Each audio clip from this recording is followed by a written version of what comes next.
Il est 8h22. Le 7-9, Marc Fauvel, sur France Inter. Bonjour Philippe Poutou. Bonjour. Comme en 2012, vous portez donc les couleurs du NPA, le nouveau parti anticapitaliste à la présidentielle. Il y a 5 ans, vous aviez recueilli 1,15% des voix. Votre objectif cette année ? On n'a pas d'objectif chiffré, mais on espère faire mieux. Et plus on fait, mieux c'est pour nous quand même, hein, parce que ça donne le moral, puis ça fait passer un message aussi, mine de rien, quoi, qu'on n'est pas si inutile que ça, et que en fait, ça vaut le coup de contester ce système-là, de dénoncer, de se mettre en colère, et puis aussi de défendre la perspective qu'il va falloir qu'on se batte, qu'on change des choses par en bas, et voilà. Donc pour nous, tout ça, c'est important. Alors Philippe Poutou, une partie des Français vous a sans doute découvert lors du débat télévisé grâce à vos tirades contre François Fillon et Marine Le Pen, à qui vous avez lancé que vous n'aviez pas, vous, d'immunité ouvrière. Il y a eu des articles, y compris dans la presse américaine, sur cette intervention, le New York Times notamment, qui a écrit que vous aviez éclaté la bulle politique française. Ça a changé votre campagne ?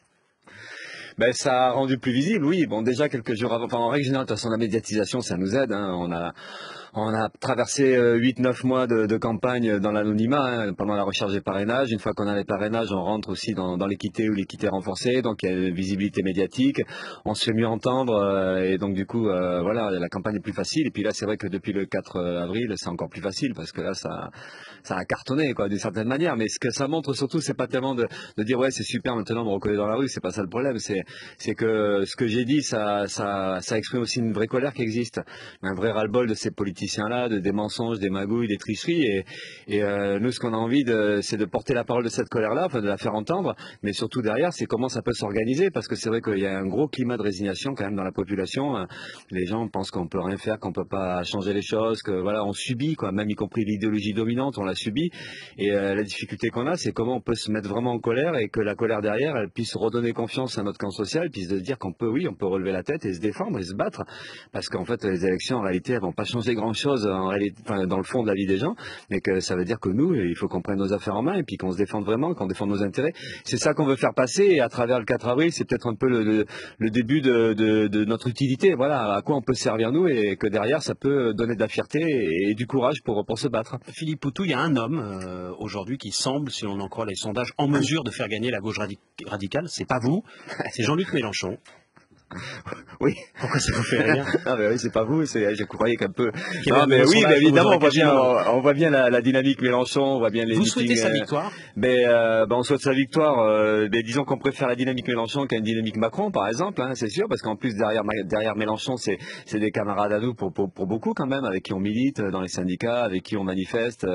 Donc du coup, il y a pas mal de choses positives évidemment. Mais bon, si on est là, c'est pas comment dire, Mélenchon, c'est pas un adversaire, mais on a des raisons d'exister, parce qu'on défend dans aussi les faits, autre chose. Si c'est un adversaire, vous êtes candidat. Non, il y a une forme de concurrence, mais non, pas un adversaire. L'adversaire, c'est la droite et l'extrême droite. Après Mélenchon, nous, on n'est pas d'accord avec la perspective qu'il peut défendre, c'est-à-dire voilà, lui président, vous allez voir, ça va changer. Je vais faire la 6e République, tout ça. Bon, nous, on pense que ce qui va changer vraiment, c'est s'il y a un rapport de force qui change, et ça veut dire des batailles sociales. Là, avec Mélenchon, malheureusement, on risque de revivre les mêmes désillusions d'une gauche qui nous promet des tas de choses, et puis une fois qu'elle est au pouvoir, c'est une politique à l'envers, quoi. Donc, il n'est pas assez à gauche, Jean-Luc Mélenchon. C'est pas tellement d'être assez à gauche, pas, parce que Mitterrand dans les années 70 c'était très très à gauche, et puis il a trahi, hein, donc c'est pas, la parole n'est pas une garantie en soi, mais c'est plutôt comment on peut changer les choses.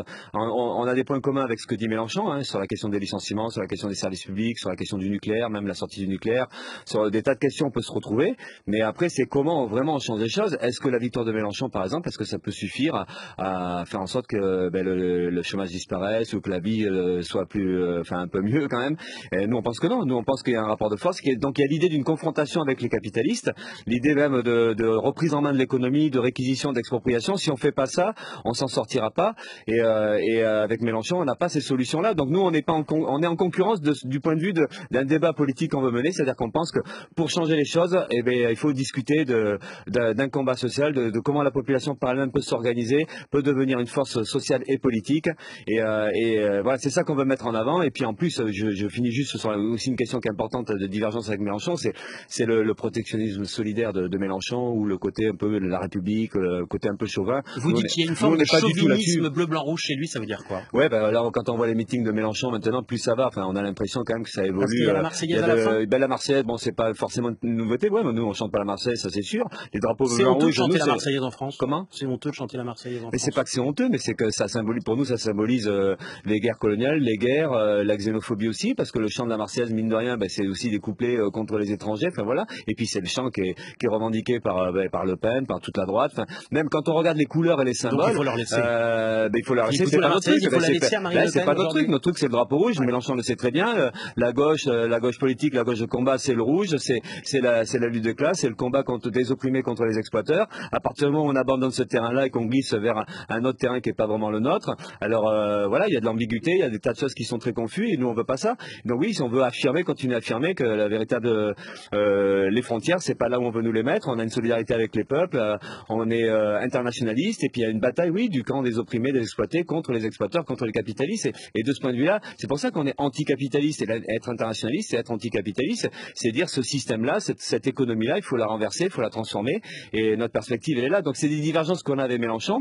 Encore une fois, vous ne craignez pas une forme de vote utile aujourd'hui, un électeur de la gauche? Pourquoi aller voter Poutou plutôt que Mélenchon? C'est pas qu'on craint, c'est qu'il existe en permanence. En 2012, on l'a payé cher, le vote utile. Aujourd'hui, on va le payer aussi certainement, parce qu'il y a plein de gens qui aimeraient bien voter NPA par rapport à ce qu'on dit, par rapport à ce qu'on représente, et qui vont voter Mélenchon en pensant qu'aujourd'hui, il faut faire ça, il faut pas se tromper. Mais de ce point de vue-là, les sondages, c'est catastrophique. Est-ce qu'il vaut mieux Mélenchon ou est-ce qu'il vaut mieux Fillon? Non, mais la question, elle n'est pas là. La question, vous êtes en train de nous dire, mais on a un premier, non, mais on a un premier tour, et là, vous nous traitez comme si on sert à rien, finalement. On n'a qu'à se casser, si vous voulez. Non, j'essaie de comprendre. Non, mais le problème qui est posé, comprendre vos différences de programme avec Jean-Luc Mélenchon. Vous les avez expliqué d'ailleurs. Le problème qui est posé, hein? Vous avez expliqué d'ailleurs. Vous avez dit qu'il y a des points communs sur l'environnement, sur les licenciements. Mais beaucoup moins sur. Oui, mais nous on est anticapitaliste, c'est pas Mélenchon. Mélenchon n'est pas d'extrême gauche. Il l'a dit, je crois encore dans une interview. Voilà. Il a dit, si je suis d'extrême gauche, à quoi sert Poutou? Voilà. Bon, lui, il reconnaît une différence. Donc il y a une différence. On a des choses différentes. Il y a un premier tour. C'est ça qui est terrible, c'est qu'en fait, il y a un premier tour, mais c'est comme s'il fallait pas qu'il ait lieu, et comme déjà direct, on passe au second tour. Et même déjà direct, il faudrait se positionner de telle manière que le deuxième tour, il soit assuré. Voilà. Il y a deux tours. On est là, on a d'autres idées, d'autres.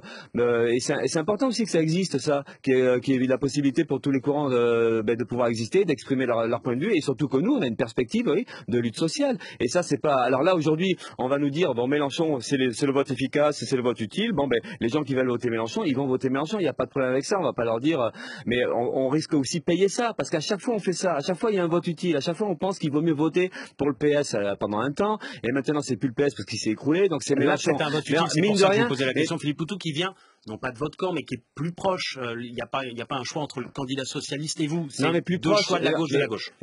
Plus proche, dans les années 70, même 81, bon, il y en a qui n'ont pas vécu ça, mais Mitterrand et le PS avaient un discours vraiment de gauche, au même titre que Mélenchon aujourd'hui, parce que les reculs, c'est énorme quand même, parce que le discours de Mélenchon aujourd'hui, c'est le discours de gauche classique des années 70. Hein. Même Mitterrand, il se disait anticapitaliste dans les années 70, quoi.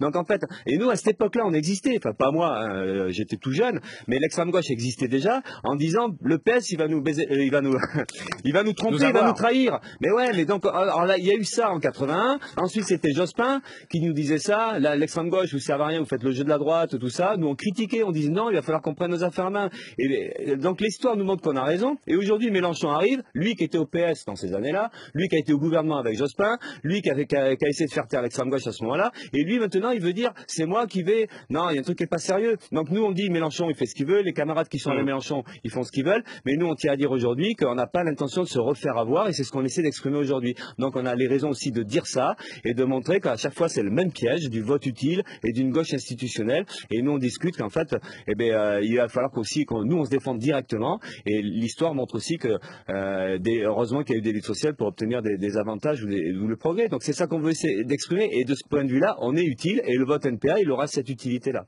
Un mot sur la Turquie, si vous voulez bien, Philippe Poutou, le vote d'hier, le référendum qui a vu la victoire du président Erdogan, est-ce qu'il est une menace aujourd'hui? Ah bah oui, c'est une menace. C'est une menace internationale pour à l'échelle de l'Europe, mais c'est déjà une menace pour son propre peuple ou sa population. Parce que la répression depuis juillet dernier, elle est énorme, des arrestations, des dizaines de milliers d'arrestations, des gens limogés de la fonction publique, et puis des libertés publiques qui se perdent. Et là, on voit qu'il y a un gros danger. On a l'impression qu'on va vers un pouvoir totalitaire et peut-être même à nouveau une dictature réellement. Et la peine de mort derrière. Enfin oui, c'est une menace énorme. À lui tout seul, il n'est pas la menace, parce qu'on voit qu'il y a un contexte international qui est très inquiétant, entre ce qui se passe en Syrie avec Bachar al-Assad, les attitudes de Poutine, de l'Iran, de l'autre côté c'est Trump qui fait n'importe quoi avec des politiques hyper réactionnaires. Donc on voit que de toute façon, du point de vue de l'international, il y a des gros dangers, et on voit une planète qui avec des logiques de guerre, ou même on peut rajouter les images de la Corée du Nord. Enfin, dans quel monde on va, dans quel monde on évolue, oui, c'est très inquiétant, et c'est pour ça qu'il y a aussi une urgence que les populations relèvent la tête, trouvent la force de se battre pour autre chose que leur patrie, que leur pouvoir. Enfin voilà, il y a un vrai danger quoi, de ce point de vue-là. Philippe Poutou, invité de France Inter jusqu'à 9 heures. Vos questions, ce sera juste après la revue de presse. Le standard est ouvert 01 45 24 7000 ou avec le mot-clé interactif sur les réseaux sociaux.